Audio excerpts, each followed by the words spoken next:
Are you struggling in finding a job? Is this your first time? Well, this one's for you. Career Talk. Key pointers in preparing your first job. Conducted at FEU Institute of Technology last March 5, 2020 by the Principal Architect of Concipio Tectura, Architect Eric Banyo.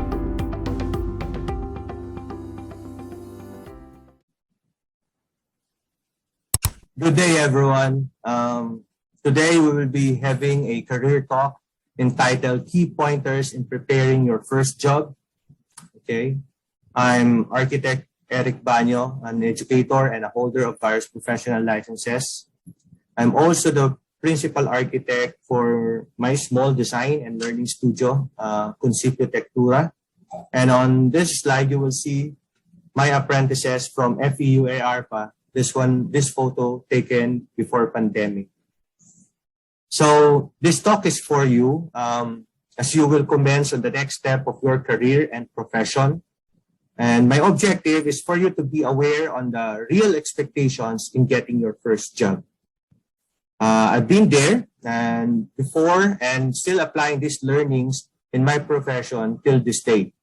I will present to you some stories on how I apply those key pointers, as this can be good inspiration and can encourage you to be a better professional. So to start with, you begin with your school training. So if you look on this diagram, will be your school training. This will comprise this school training. They commonly teach you this. I called it ASK. It means attitude, skills, and knowledge. So normally when I do my orientation in my class, I normally discuss this one.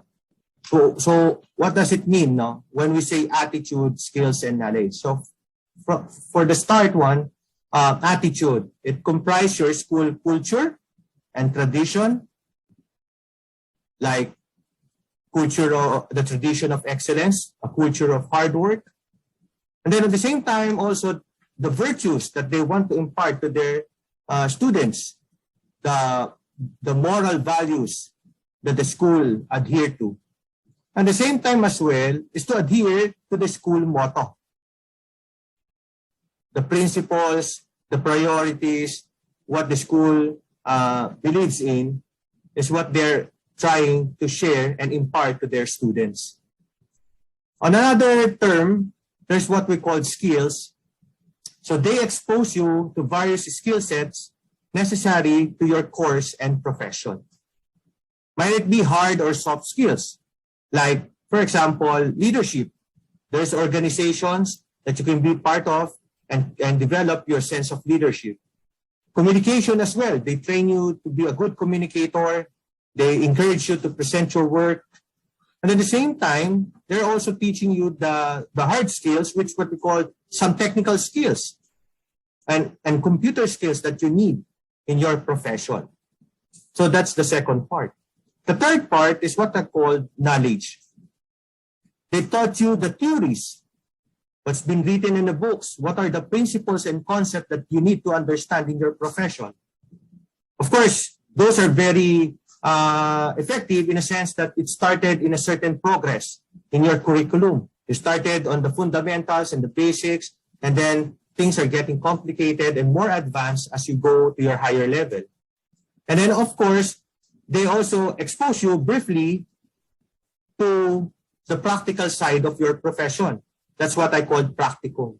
That's the reason why you have OJTs, you have internship, so that you can have a sense of reality of what will be the future in your profession. And that's basically the summation of what I call education. Now, we know in the age of social media, and you will see some of the meme, expectations versus reality. So, on this first diagram, I will show you the expectations versus reality. The expectation is that you need education to get a job, but the reality is that you need experience to be considered in the job. Education is just part of the qualification. And hopefully, that can answer as well the duties and responsibilities of your desired job, which are not directly addressing these job descriptions. You know, sometimes we thought that education is enough. But if you check online, you will see the difference or things that these employers and these people who are looking for people who will work with them have some particular information that they need from you. So I will show you in the next slide that particular scenario. So look on this job search. They're looking for a cadet engineer. Now we know that cadet engineer is the entry-level position. And yet, they still indicate to have at least an experience. You see, with working experience, although they're mentioning without, they still try, if there is someone who have experience, it will be better. Another thing here, at least 1 year of working experience. And they're looking for a cadet engineer. This is an entry level. And so, of course, better offer will always come to a company with direct requirements and expectations. If a company posted something that's very vague and very general, of course, you don't expect a better offer. But if the company asks you a lot of responsibilities, a lot of expectations, I'm sure they're also hopefully willing to give a better compensation. Now, looking on the next slide, on the second diagram. So what I'm saying here is that look on the job responsibilities. They have a long list of expectations from you. Are you able to relate your education from their expectations? And so later, we'll give you some pointers that can bridge that to help you out to navigate that particular scenario so that you can get your first job. On the second diagram, in our expectations versus reality, your expectations once you graduate is to earn your first paycheck, to earn money. Of course, get some experience and of course, to learn during work. But the reality is that the company is expecting you to contribute. Now, these are what they're saying. We don't teach fundamentals here. This is not a school anymore. We are paying you to help us and not to be a liability. Isn't that unfair for the company that they are spending resources for you and use that as a training ground? Which the main objective is for you to contribute to their success. Now, companies like to pay their people for their significant contribution, not the other way around. Take note, I mentioned significant contribution. And if they see that they need to put more effort for your development, then maybe they will find other applicants that can be more valuable. And that's the reason why there is a dilemma. They are accepting without experience, but at the same time, they may prefer it with experience because they see that people with experience may give a significant contribution than the later. Now,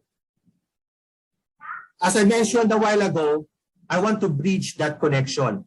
And let me share to you the 3 pointers that will help you to be considered and landed you a job that might create a good impression on how valuable you are to them if in case they will get you. So, number 1, create your portfolio. Build and present your body of work from past to present. Now, in engineering and in some professions, this term is not commonly used. unlike in architecture or in art. But it is a summation of your body of work that is relative to your chosen career and profession. It doesn't mean that if you are an engineering graduate or other profession, it doesn't mean that you cannot prepare or you're not allowed to prepare your portfolio. It's very important as well. For example, when I was applying back in the day, I bring with me some of my best past plates and drawings to present to my prospect employer in my interview.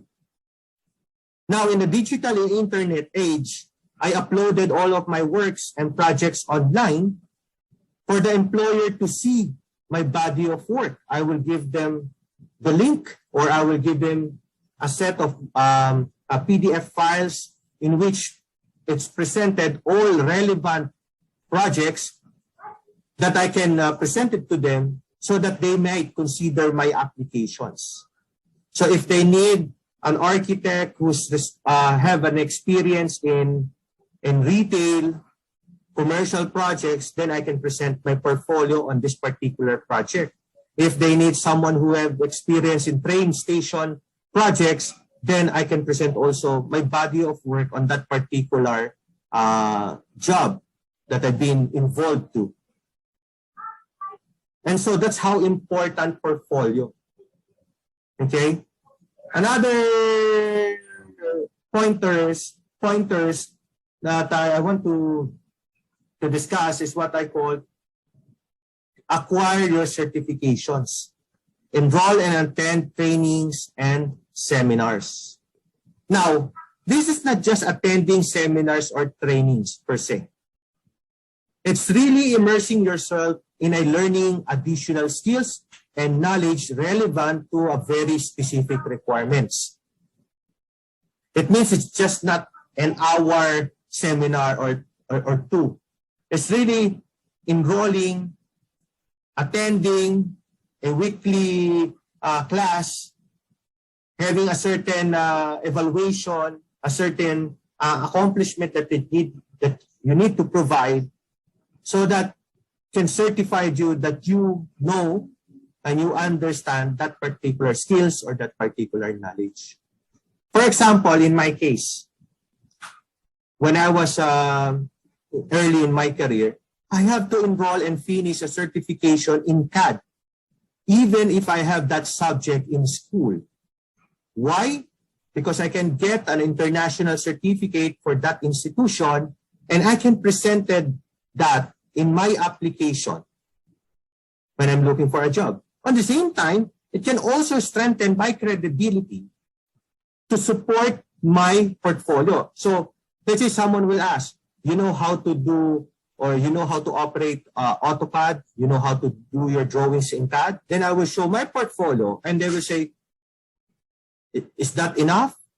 It's very enough because I have also certification authorized, let's say by Autodesk, that I pass on that particular training.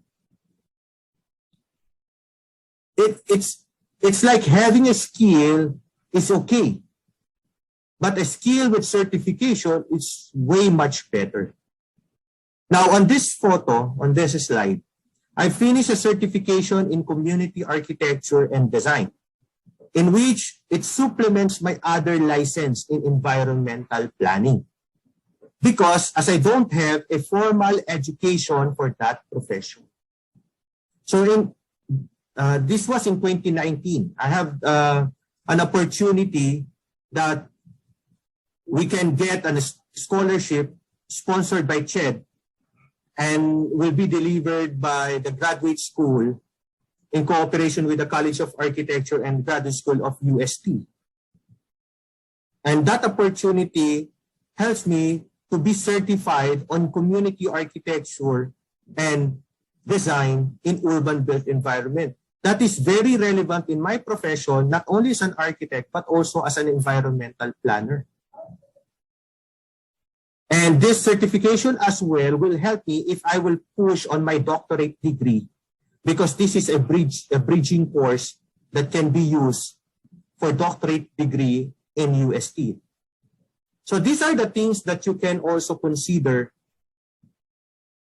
when you are still a student or even after you finish your education on your university. It's like you're telling to the employer that you know architecture and yet you are not a licensed architect. So certifications are very, very important. Any certifications, that's the reason why we have a certificate of registrations when you pass the board exam. It's not only the license card, but also you have a certification of registration. It means that you are registered and you are certified as an architect in the Philippines. The third point is what I call exposure, proactive exposure. Engage and participate on relevant experiences. Always be an intentional learner. Look for opportunities to gain experience directly or indirectly and not solely rely on your job experience or even in your education. So, for example, if you look on this slide, I was invited to visit a lubricating plant. Now, initially, you may think, as an architect, this is not related in my job. It's more of a job of a chemical engineer. It's an industrial plant.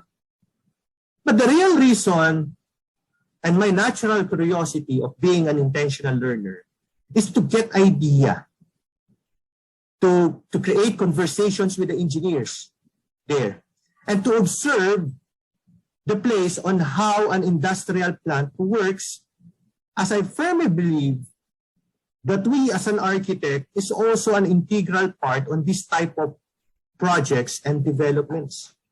Industrial project is not exclusive for the engineers.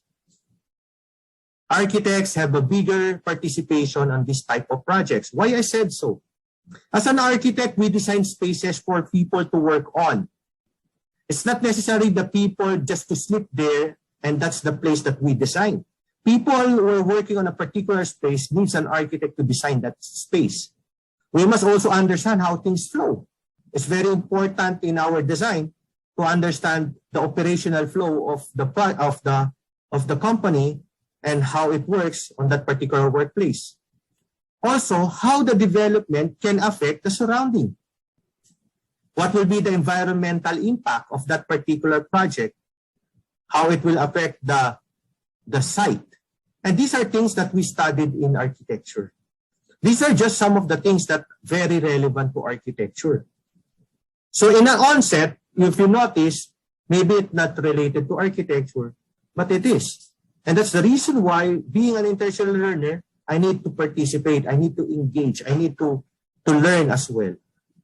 Now, in context of being a fresh graduate, like you guys, couple of months or years you will be graduate, you can join and participate or work on various organizations or companies that might not directly related to your profession.